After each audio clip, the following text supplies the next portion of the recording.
Bom dia, pessoal. Então, dando continuidade ao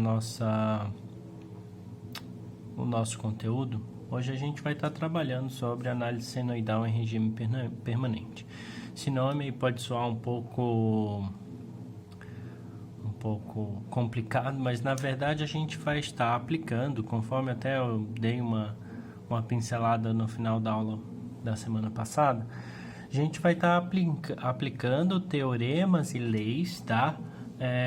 Que a gente viu em corrente contínua, tá? Só que agora a gente vai estar trabalhando em corrente alternada.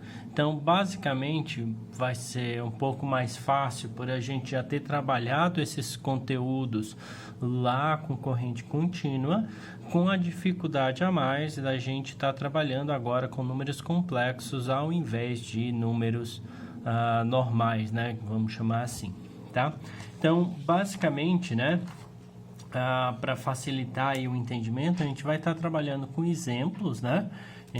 Esses exemplos para que a gente possa ilustrar a aplicação dessas leis e teoremas em corrente alternada, tá? Hoje a gente vai estar trabalhando os dois mais simples ali, vamos colocar assim, né? Então, isso seria hoje análise de malha e análise nodal, perfeito? Então, vamos lá para um primeiro exercício, tá? Então, aqui a gente tem um exemplo, né? Bem característico aí, a gente tem um capacitor, né? Aqui já está tudo em domínio da frequência, facilitando o nosso entendimento, né? A gente tem aqui o nosso capacitor, tem um indutor aqui J4, uma fonte de tensão, tem uma fonte de corrente, e aqui a gente tem o que é pedido. Eu esqueci de colocar aqui o que é pedido, mas a gente tem que encontrar o valor de I.O. Beleza? Então, lembrando lá, até bom para a gente lembrar os nossos conceitos, né? Que a gente tinha visto lá no começo. A primeira coisa que a gente faz aqui seria atribuir uma corrente para cada uma dessas malhas. Então, se eu chamar isso aqui da malha 1, vou dizer que I1, né? Que eu vou representar o fasor, tá, pessoal, com a bolinha em cima, já que fica chato ficar fazendo em negrito, né? Vamos, por causa da fonte, vamos estipular que ela está nesse sentido aqui. Esta aqui eu vou chamar de I2, vou dizer que ela está no mesmo sentido, até por causa da fonte de corrente ali, né, em cima, né, tá jogando para lá. E aqui eu vou dizer que é I3, beleza? Então, a gente vai ter esses três caras aqui, beleza? Agora, a gente basicamente vai precisar fazer conta, né? Então, vamos lembrar lá, da malha 1, o que é que nós vamos ter na malha 1, né? A gente vai ter aqui, ó, começando desse ponto para cima, a gente vai ter menos 50 com ângulo 30 graus. Nesse cara aqui, a gente vai ter 6 I1 menos I2, certo? E esse outro cara aqui vai ser mais J4 I1 menos I3, tá beleza? Isso vai ser igual a 0, tá bem? Ficou bem apertadinho lá. Deixando isso aqui um pouco em stand-by, vamos olhar para a malha 2 lá. Malha 2, né? Na malha 2, pessoal, a gente vai ver que se eu tenho essa fonte de corrente aqui, ela vai estar forçando que a corrente I2, a corrente nessa malha, seja igual àquele valor lá, 10, 0 graus, né? Então, eu posso dizer que na malha 2, que I2 igual 10 com ângulo 0 graus, isso em ampere. Se eu passar isso para retangular, vai ser simplesmente 10 amperes, certo? O ângulo 0, o ângulo é 0, então fica a mesma coisa, beleza? Se eu substituir isso aqui em cima, pessoal, vai ficar algo mais ou menos assim, ó. Já modificando esse cara aqui, né? Passando esse cara para retangular e passando para o outro lado. Aqui vai ficar 6 e 1 aqui e 2, só que isso aqui igual a 10, se é igual a 10, então menos 10 vezes 3 dá menos 60, mais J4 e 1,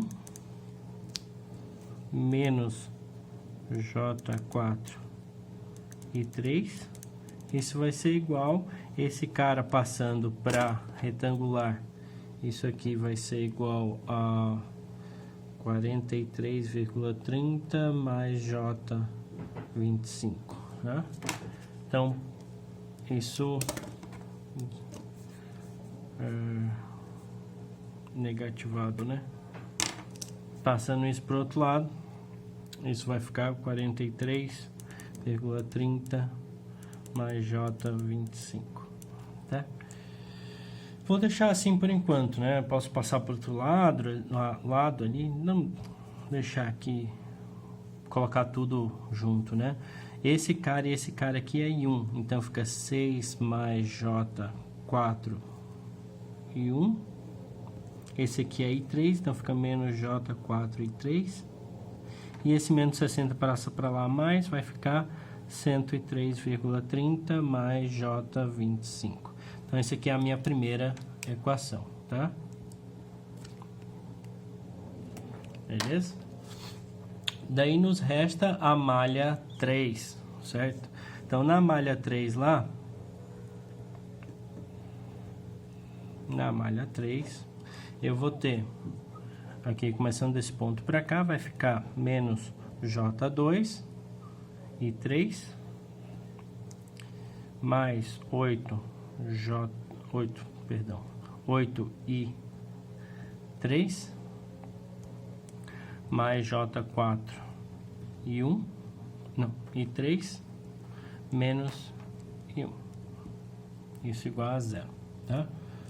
Rearranjando esse cara aí, vai ficar menos J4 e 1, mais 8, mais J2 e 3, isso igual a 0, tá?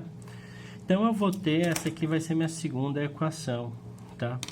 Então, eu tenho essa equação e essa equação para resolver, tá? Então, fazendo aqui o coisinha de equações, vai ficar 6 mais J4 e 1, menos J4 e 3, que é igual a 103,30 mais J25, né? E a outra vai ficar menos J4 e 1, mais 8 mais J2 e 3, igual a 0, certo? Então aqui, pessoal, olha, se você olhar, o I0 vai ser igual ao I3, né? Ou o I3 igual ao I0, como você queira, né? Então, não faz sentido eu querer descobrir primeiro o I1. O I1 não me importa para o meu exercício, né? Então, vamos encontrar o I3. Então, vamos primeiro aqui encontrar o I1 em função de I3, tá? Vou substituir lá e encontrar o I3, beleza?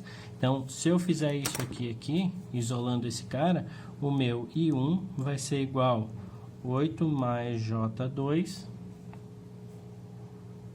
e 3 divididos por J4, tá?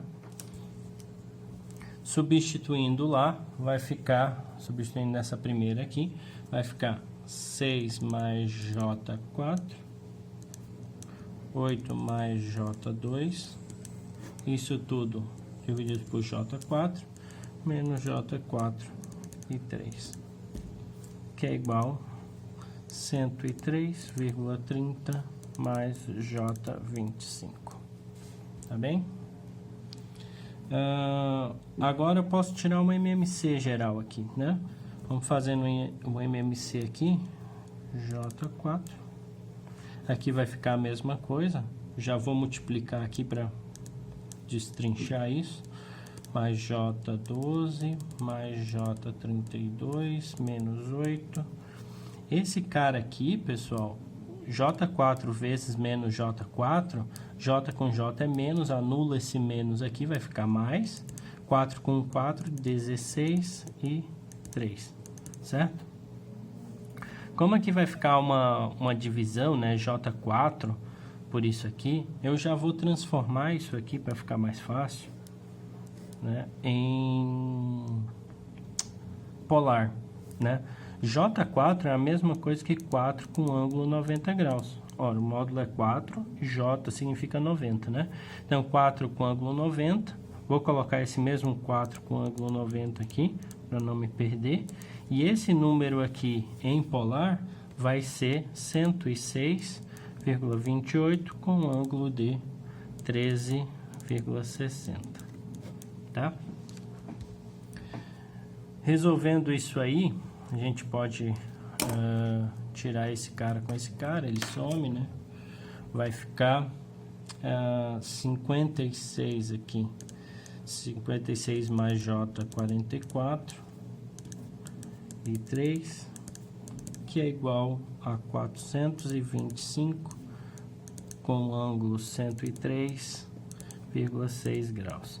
Lembrando, né, pessoal, quando eu tenho uma multiplicação entre dois números polares, eu multiplico os módulos e somo os ângulos, né? Na divisão, quando é divisão, eu divido os módulos e subtraio os ângulos, né? Só para a gente lembrar, aproveitando aí. Então, passando isso aqui para polar e já passando para o outro lado, vai ficar o I3 vai ser igual a 425 com o ângulo 103,6 graus, divididos por 71,21 com ângulo de 38,15 graus. Então, o meu I3 vai ser igual a 5,97 com ângulo de 65,45 graus, isso em amperes. Como a gente falou, né, que o I3 é igual ao I0, então eu posso aqui nesse final dizer que o I0 igual a I3, então tá resolvida a questão, tá bem? Então, para a segunda parte da nossa aula hoje, a gente vai fazer um exemplo de análise nodal, certo? Então, um circuito de certa forma similar ao que nós acabamos de resolver, tá? Com uma pequena diferença. Se vocês notarem, lá no primeiro exercício, já foi dado o circuito de forma da frequência, tá? Aqui a gente pode notar que ele está no domínio do tempo, né? Por esse formato, pelo meu indutor está em Henrys, pelo meu capacitor está em Farad, certo? Então, o mais correto e a melhor forma para resolver é a gente transformar esse cara para o domínio da frequência primeiro, antes de tudo, tá bem? Então vamos lá, ó. Desse cara aqui, ó, lembrando que o formato desse cara seria um valor máximo, ou valor de pico, ou valor eficaz, né? Seno de ômega t mais fase inicial, tá bem? Se aqui ele só tem o 4t, isso significa que minha fase inicial é 0, tá? E aqui significa que o meu ômega vai ser igual a 4 radianos por segundo, certo? E com esse valor eu consigo encontrar os correspondentes de indutância e capacitância, né, para o domínio da frequência, que são nossas reatâncias, né? Então, o meu XL, que é J ômega L, ele vai ser igual a J4, porque 4 vezes 1, 4, né? J4 ohms, beleza? E o meu XC vai ser igual a menos J ômega C. Isso vai me dar o menos J 2,5 ohms, tá? Então, eu vou ter um equivalente no domínio da frequência como sendo aqui minha fonte vai ser igualzinho, né? Com a diferença que ela vai ser 20 com ângulo 0 graus. Isso em volts, tá bem? Aqui eu vou ter um resistor, 10 ohms. Aqui eu vou ter o meu capacitor, continuo tendo ele, menos J 2,5 ohms. e aqui o meu indutor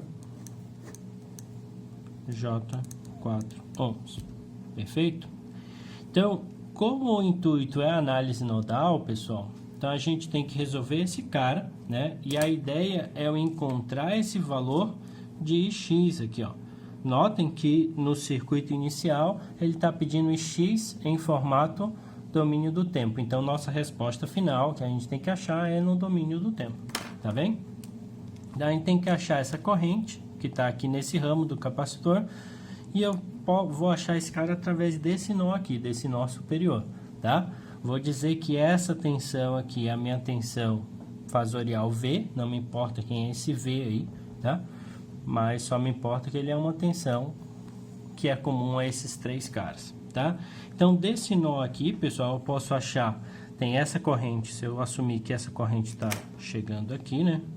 Uma corrente está chegando aqui, outra corrente está saindo para cá e o X aqui que eu quero tá aqui embaixo, tá bem? Se eu fizer desse nó, vai ficar aqui, ó, 20 menos V divididos pela essa tensão, né? Então, vai ficar 20 menos V divididos pela essa resistência, né? Que é 10. Os dois estão saindo, então, esse ramo aqui vai ser V menos 0, ou seja, só V, divididos por menos J 2,5. Tá bem? Faltou o fasorzinho. E esse outro cara aqui vai ser V menos 0, divididos por J4. V, J4. Tá certo? Se vocês notarem, pessoal, se eu fizer o MMC desse cara aqui, ó, se eu fizer o MMC, a gente vai ver que como o MMC sempre vai ser menos J 2,5 vezes J4, certo? Se eu multiplicar isso aqui, vai dar exatamente 10, certo? Porque 2,5 vezes 4, né? Menos 2,5 vezes 4 vai dar menos 10. Só que J vezes J é menos 1, então vai ficar 10, certo?